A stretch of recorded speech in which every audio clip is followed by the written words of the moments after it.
Hi guys! This is Mai and welcome to My Goodness.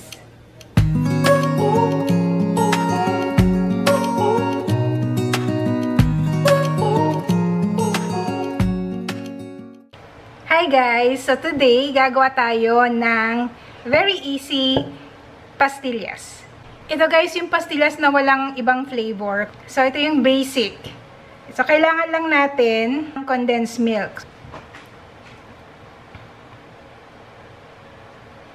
Nung natry ko tong gawin, ako, gusto ko laging gumagawa dahil ang sarap niya. Kesa doon sa binibili natin. Nag-try kasi akong bumili sa mga tindahan pero hindi talaga siya masarap. So, maybe meron silang nilalagay na extender para hindi masyadong magastos sa milk. Kasi sobrang gastos nito sa powdered milk. Tapos, imimix na natin yung ating powdered milk. So, guys, kailangan malaking powdered milk ang bibilhin nyo. Kahit anong brand na powdered milk, ako usually binibili ko yung 800 grams or 840 grams. Minsan, may sobra pa naman dyan. Pero, parang gusto mong gumawa pa ulit. Lalagay tayo ng 1 cup.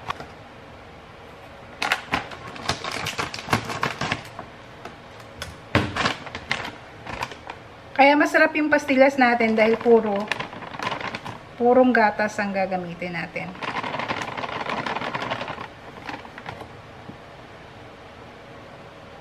So, 3 munang cups ang gagamitin ko, pero kulang pa yan. So, imimix muna natin. So, 3 cups muna yung ginamit ko. Medyo matagal to sa ganitong part, sa pagmimix. Actually, mas madaling gumamit ng kamay talaga dito.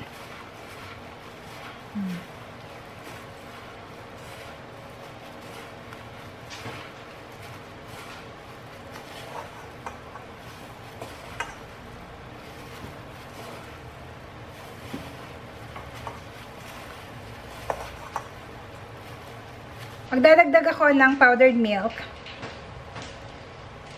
Ayan. Half cup ito.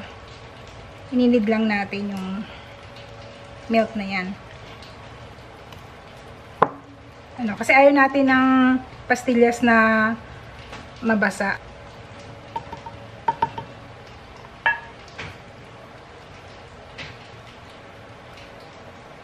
Kasi pag na-absorb na ng milk yung condensed milk, yan, mapapansin nyo kung malagkit. Yan. Pag malagkit pa siya, hindi pa pwede. Kailangan dagdagan nyo ng powdered milk. Pag dry yung ating pastillas, mas matagal din ang storage niya. Tsaka medyo matigas o firm. Yan. Gusto ko ng medyo ganun ng texture eh. Perfect talaga siyang kainin. So, eto na siya guys. Yan, kailangan malinis na yung inyong kneading area. Pero matigas to. Ayan. May konting lagpit pa rin siya, pero hindi nakagaya kanina.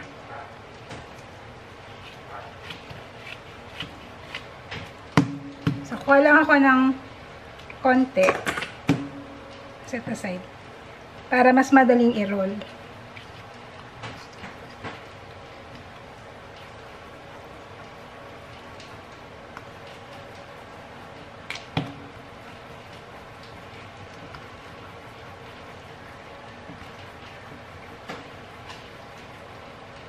Hindi na siya masyadong malagkit sa kamay.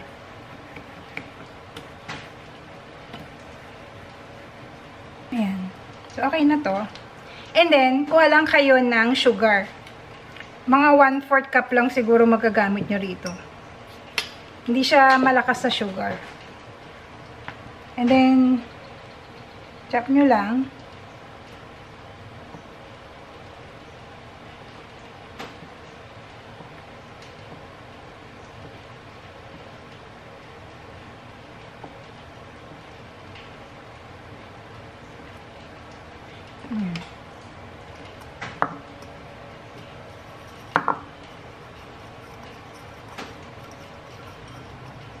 Coat lang ng sugar.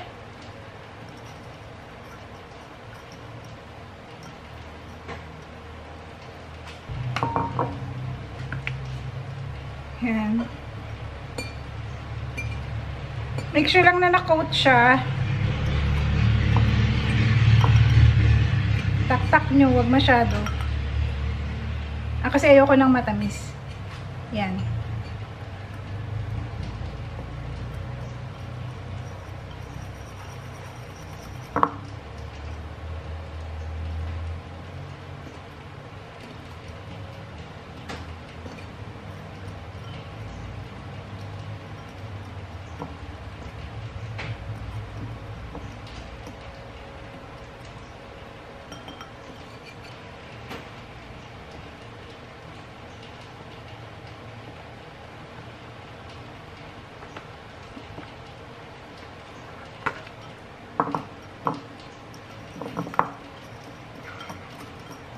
Mas madaling gumawa kapag nakakamay kasi.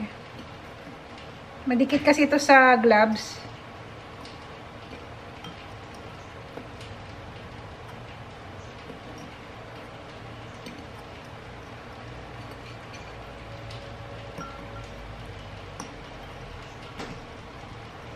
Ako, pwede nyo itong pambenta pero medyo mahal kasi puro yung gatas. Wala kayong ibang nilahok na extender. Kaya nga gusto ko pang kain lang to kasi sarap talaga eh.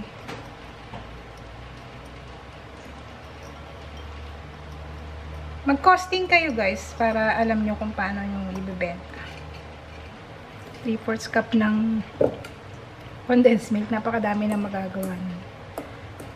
So, mas marami kayo talagang gagamitin na powdered milk dito. Kaya kung ako sa inyo, bumili kayo ng malaki. Dahil, pag naging malagkit yung gawa nyo at kinulang kayo sa powdered milk, ang pangit ng malambot yung inyong pastillas. Malambot tapos madikit. Ito kasi guys, firm na yung ating matigas na siya.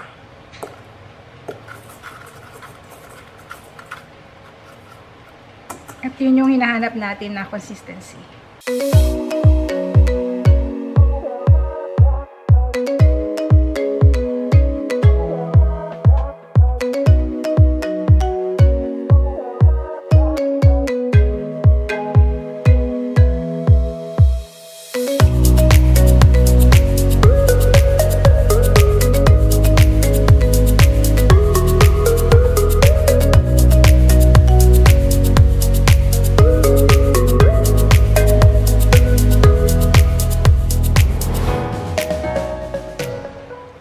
So, ganito gadami yung guys, yung pastillas natin.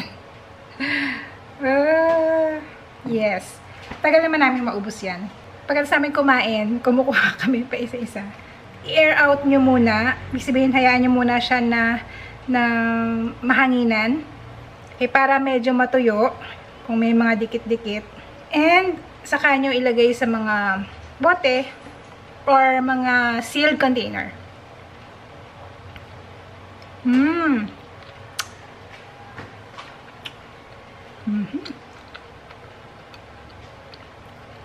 Ang ating pastillas. So, pwede nyo siyang ilagay sa mga sealed container. Yung hindi papasukin ng langgam. Ito ko siya ilalagay.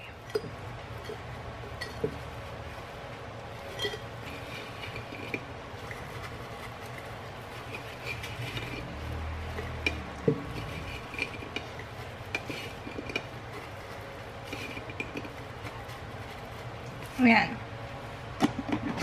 Punong-puno. Ayan. Yung ating pastillas. Yung tira dito.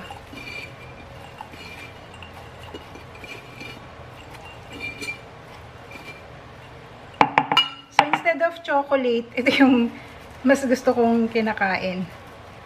Na after kumakain o kahit pa isa-isa lang. Yan. Alright guys, so ito yung ating pastillas. Diba? Ang dami. Madami to. Yan o. Alright, so gawin nyo na sa inyong mga bahay. Pwedeng pang negosyo, pang migay sa Pasko. Nalagay nyo lang sa mga microwavable container. Pwede nyo na tong ipang regalo at mag-enjoy sila sa ating pastillas. Have a great day everyone. Enjoy making pastillas. Bye!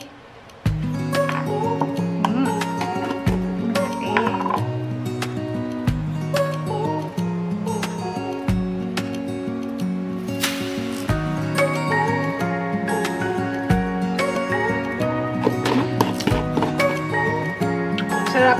Napaka-creamy. Saktong-sakto yung lasa, hindi matamis.